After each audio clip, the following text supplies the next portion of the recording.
Christmas പുതുവത്സര അവധി ആഘോഷങ്ങൾക്കായി മൂന്നാറിലേക്ക് വിനോദസഞ്ചാരികളുടെ ഒഴുക്ക് തുടരുകയാണ്. നല്ല തിരക്കാണ് കേട്ടോ മൂന്നാറിൽ.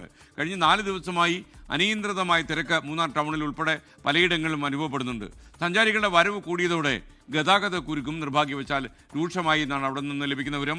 ഇത്തവണ നേരത്തെ അതിശൈത്യം എത്തിയിരുന്നു, -ഡിഗ്രിയിലേക്കൊക്കെ തണുപ്പ് പോയിരുന്നു. അതുകൊണ്ട് തന്നെ വിനോദസഞ്ചാരികളുടെ വരവ് ഒരല്പം നേരത്തെ തന്നെ മൂന്നാറിലേക്ക് തുടങ്ങിയതാണ്.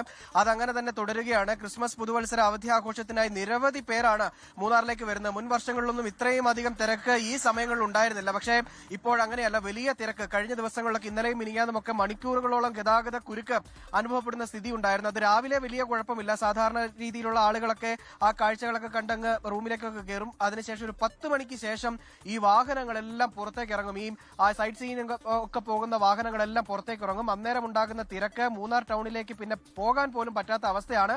അവിടെ നിന്ന് പല ആളുകളും നമ്മളെ വിളിച്ച് പറഞ്ഞിട്ടുണ്ട്. കാരണം ഇത്തവണത്തെ പ്രത്യേകം നമ്മൾ ആദ്യമേ സൂചിപ്പിച്ച പോലെ തന്നെ -ഡിഗ്രിയിലേക്ക് ഈ ഘട്ടത്തിൽ തന്നെ തണുപ്പെത്തിയിരുന്നു. അത് കാണാനെത്തിയ ആളുകളാണ് കൂടുതലും. അതുപോലെ തന്നെ അവധി ദിവസവും കൂടുതലുണ്ട്. ഇതൊക്കെ കണക്കിലെടുത്തുകൊണ്ടാണ് കുറച്ചധിക ദിവസത്തേക്ക് ആളുകൾ മൂന്നാറിലേക്ക് വരുന്നത് എന്നുള്ളതാണ് വളരെ പ്രധാനപ്പെട്ട കാര്യം. എന്തായാലും പോലീസിന്റെയും അതുപോലെ തന്നെ എക്സൈസിന്റെയും കൃത്യമായിട്ടുള്ള നിരീക്ഷണവും പരിശോധനയും മൂന്നാർ മേഖലയിൽ ശക്തമായി തന്നെ തുടരുന്നു എന്നുള്ളതാണ് അവരും അറിയിച്ചിരിക്കുന്നത്. ന്യൂ ഇയറിന് ഹോട്ടലുകളും റിസോർട്ടുകളും ഹോം സ്റ്റേകളും കേന്ദ്രീകരിച്ചുകൊണ്ട് പ്രത്യേക പരിപാടികൾ ഓരോ മേഖലയിലും ഏർപ്പെടുത്തിയിട്ടുണ്ട്. അവിടെയൊക്കെ ലഹരി പാർട്ടികളൊന്നും നടക്കുന്നില്ല എന്ന് ഉറപ്പുവരുത്താനും ലഹരിയുടെ ഉപയോഗം ഉണ്ടാകില്ല എന്ന് ഉറപ്പുവരുത്താനും വേണ്ടിയുള്ള കൃത്യമായിട്ടുള്ള നടപടികൾ പോലീസിന്റെയും എക്സൈസിന്റെയും ഭാഗത്തു നിന്നുണ്ട്. എന്തായാലും സഞ്ചാരികളുടെ വലിയ തിരക്കാണ്.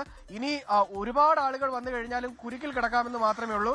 ഒരാളുകൾ കുറച്ച് ദിവസം അങ്ങോട്ടോ ഇങ്ങോട്ടൊക്കെ ഒന്ന് മാറിയാലും കുഴപ്പമില്ല. ന്യൂ ഇയർ ഒരു 2 ദിവസം അങ്ങോട്ട് മാറി ആഘോഷിക്കാൻ കരുതിയാലും തെറ്റൊന്നുമില്ല എന്ന് ഈ ഘട്ടത്തിൽ പറയാനുള്ളൂ. അത്ര കണ്ട് തിരക്കാണ്. എല്ലാ കാഴ്ചകളും ഭംഗിയായിട്ട് കാണണമെങ്കിൽ തിരക്കൊരൽപ്പം കുറഞ്ഞതിന് ശേഷം വന്നാലും കുഴപ്പമില്ല. എന്തായാലും ന്യൂ ഇയറിന്റെ ആഘോഷത്തിനുള്ള ആളുകൾ ഓൾറെഡി മൂന്നാറിൽ തങ്ങിയിട്ടുണ്ട്. അതിന്റെ വലിയ തിരക്ക് അനുഭവപ്പെടുന്നുണ്ട്.